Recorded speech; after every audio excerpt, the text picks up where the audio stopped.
আমার জানলা দিয়ে এক টুকরো সূর্যের আলো আমার কপলে চুম্বন এঁকে যায়।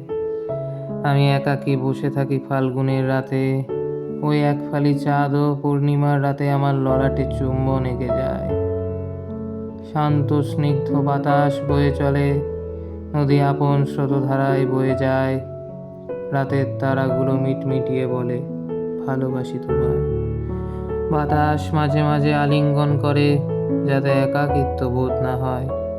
কিন্তু যে তুমি ছেড়ে চলে গিয়েছিলে বহুকাল আগে, সেই জায়গা কি এই প্রকৃতি নিতে পেরেছে? হয়তো পেরেছে। আমি একা স্রোতে ভেসে যাই, শান্ত বালুচর দিয়ে। কখনো সমুদ্র আমাকে ভালোবাসে, কখনো বা পাহাড় আর তার আঁকা বাঁকা পথ। এখন বুঝি, মানুষ শুধু ভালোবাসার শেষ রূপ নয়, এই শান্ত স্নিগ্ধ প্রকৃতিটাও আমার ভালোবাসা।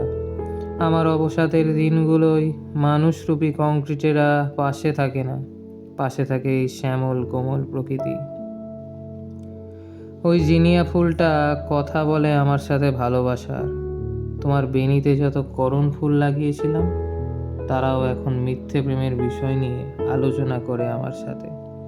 ভালোবাসার কি আলাদা দিন সত্যিকারের হয়, যদি পরিপূর্ণতা ভালোবাসাতে রয়? ভালোবাসা একটা বড় জায়গা, যা প্রকৃতি আর জীবেদের অব্যয়।